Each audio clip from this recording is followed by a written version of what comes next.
الحمدللہ والصلاة والسلام علی رسول اللہ وعلی آلہ وصحبہ وموالا۔ محترم بھائیوں اور بزرگوں، السلام علیکم ورحمۃ اللہ وبرکاتہ۔ فرصت بہت بڑی نعمت ہے۔ اگر ہمیں فرصت حاصل ہے تو اس فرصت کی قدر کرنی چاہیے۔ اگر فرصت کی قدر نہیں کرتے ہیں تو یہ فرصت وبال جان بھی بن جاتی ہے۔ اسی لیے صحیح بخاری کی روایت ہے، اللہ کے نبی صلی اللہ علیہ وسلم نے ارشاد فرمایا، نعمتان مغبون فیہما کثیر من الناس الصحہ والفراغ۔ دو نعمتیں ایسی ہیں کہ جن کے حوالے سے اکثر لوگ گھاٹے میں ہوتے ہیں، ایک صحت ہے اور دوسری نعمت فرصت ہے۔ تو فرصت حاصل ہے تو فرصت سے فائدہ اٹھانے کی کوشش کرنی چاہیے، اسے غنیمت سمجھنا چاہیے۔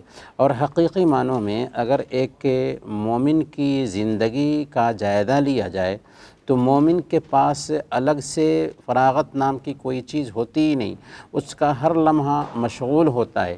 اسی لیے اللہ تعالیٰ نے کیا فرمایا اپنے نبی سے، فَإِذَا فَرَغْتَ فَانْصَبْ، کہ جب آپ فارغ ہوں تو عبادت میں کوشش کریں، مشقت میں لگ جائیں۔ گویا کہ ایک مومن لگاتار ایک عمل سے فارغ ہونے کے بعد دوسرے عمل میں لگا رہتا ہے۔ اللہ کے نبی صلی اللہ علیہ وسلم نے صحیح الترغیب کی روایت کے مطابق بیان فرمایا کہ 5 چیزوں کو 5 چیزوں سے پہلے غنیمت سمجھو۔ کیا ہے وہ 5 چیزیں؟ سب سے پہلے جوانی کو بڑھاپے سے پہلے، اپنی صحت کو بیماری سے پہلے، اپنی فرصت کو مشغولیت سے پہلے، اور اپنی زندگی کو موت سے پہلے غنیمت سمجھو۔ مولانا حالی نے کہا تھا، غنیمت ہے صحت علالت سے پہلے، فراغت مشاغل کی کثرت سے پہلے، جوانی بڑھاپے کی زحمت سے پہلے، اقامت مسافر کی رحلت سے پہلے، فقیری سے پہلے غنیمت ہے دولت، جو کرنا ہے کر لو کہ تھوڑی ہے مہلت۔ تو حقیقت یہ ہے کہ زندگی میں اللہ تعالیٰ نے مہلت بہت کم رکھی ہے، اس لیے ایک انسان کو کوشش کرنی چاہیے، وقت سے فائدہ اٹھانا چاہیے، فرصت سے فائدہ اٹھانا چاہیے۔ اللہ کے نبی صلی اللہ علیہ وسلم سنن ترمذی کی روایت کے مطابق بیان فرماتے ہیں، لا تزول قدم عبد یوم القیامت حتی یسأل عن 5، کہ ایک بندے کا قدم کل قیامت کے دن اس وقت تک آگے نہیں بڑھ سکے گا جب تک کہ اس سے 5 چیزوں کے بارے میں پوچھ نہ لیا جائے۔ وہ 5 چیزیں کیا ہیں؟ اس کی عمر کے بارے میں پوچھا جائے گا کہ اس نے اس کو کہاں گنوایا، اس کی جوانی کے بارے میں پوچھا جائے گا کہ اس نے اس کو کہاں لگایا، اس کے مال کے بارے میں پوچھا جائے گا کہ وہ کہاں سے کمایا اور کہاں خرچ کیا، اور اس کے علم کے بارے میں پوچھا جائے گا کہ اس نے اس کے مطابق کتنا عمل کیا۔ تو اگر ہم غور کریں تو ہمارے بہت سارے ایسے اوقات ہیں جو فالتو میں برباد ہو جاتے ہیں۔ ان اوقات کا اگر ہم صحیح استعمال کرتے ہیں تو بہت کچھ ہم کر سکتے ہیں۔ تو ایک سوال یہ ہے کہ ہم 1 منٹ میں کیا کیا نیکیاں کر سکتے ہیں؟ تو سب سے پہلے نمبر پر 1 منٹ میں ہم 10 مرتبہ سورہ اخلاص پڑھ سکتے ہیں۔ 1 منٹ میں ہم 10 مرتبہ سورہ اخلاص پڑھ سکتے ہیں، جس کے بارے میں اللہ کے نبی صلی اللہ علیہ وسلم نے بیان فرمایا کہ من قرأ قل هو اللہ احد حتی یختمها 10 مرات بنى اللہ له قصرا فی الجنہ، کہ جو آدمی قل هو اللہ احد 10 مرتبہ پڑھ لیتا ہے تو اللہ تعالیٰ اس کے لیے جنت میں ایک گھر بناتا ہے۔ تو 1 منٹ ہمیں ملا تھا، اس 1 منٹ میں قل هو اللہ احد 10 مرتبہ پڑھ سکتے ہیں۔ 1 منٹ میں 7 مرتبہ ہم سورہ فاتحہ پڑھ سکتے ہیں، اور سورہ فاتحہ قرآن کریم کی سب سے عظیم سورہ ہے۔ 1 منٹ میں ہم قرآن کریم کا 1 صفحہ پڑھ سکتے ہیں، اور اگر ہم 1 صفحہ پڑھتے ہیں تو 1 حرف پر 10 نیکیاں، تو اس سے ہم اندازہ لگا سکتے ہیں کہ کتنی نیکیاں ہم نے 1 منٹ میں حاصل کر لیں۔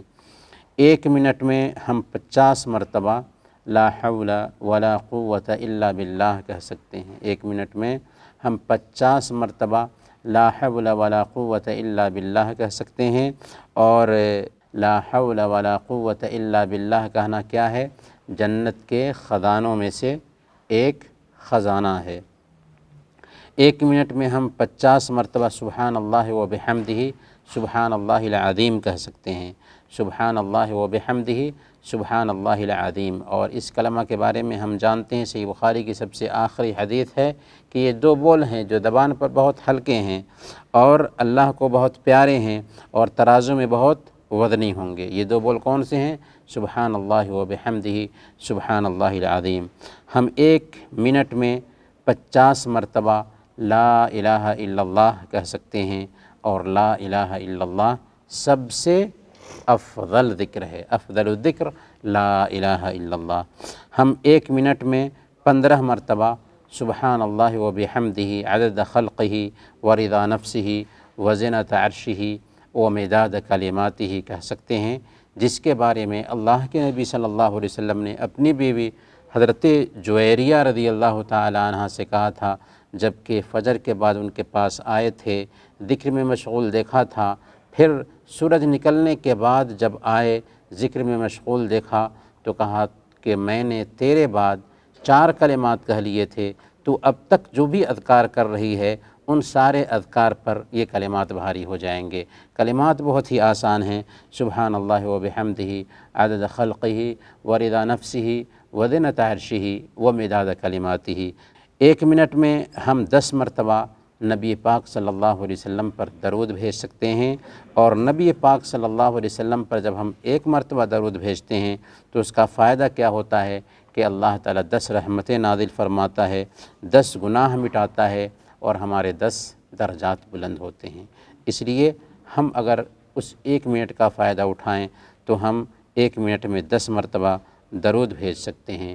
1 منٹ میں ہم چاہیں تو فون پر صلہ رحمی کر سکتے ہیں، 1 منٹ میں کئی لوگوں کو ہم سلام کر سکتے ہیں، 1 منٹ میں بھلائی کا حکم دے سکتے ہیں، 1 منٹ میں برائی سے روک سکتے ہیں، 1 منٹ میں راستے سے کوئی تکلیف دہ چیز کو دور کر سکتے ہیں۔ غرض ہے کہ ہمارا جو 1 منٹ ہے بہت کچھ کر سکتے ہیں اس 1 منٹ میں، لہذا ہمیں فرصت سے فائدہ اٹھانا چاہیے اور فرصت کو گنوانا نہیں چاہیے۔ فرصت کے لمحات بہت اہم ہوتے ہیں۔ افسوس کہ فرصت کے یہ لمحات ہمارے سوشل میڈیا میں برباد ہو جاتے ہیں، بری صحبت میں برباد ہو جاتے ہیں، لہذا سوشل میڈیا کا استعمال کم کرتے ہوئے نیکی کا ذخیرہ تیار کرنے میں ہمیں فرصت کے ان لمحات کو غنیمت سمجھنا چاہیے۔ اللہ تعالیٰ سے دعا ہے کہ اللہ تعالیٰ ہم سب کو فرصت کے لمحات کی قدر کرنے کی توفیق عطا فرمائے۔ آمین۔ وصلی اللہ علی نبینا محمد وعلی آلہ وصحبہ اجمعین۔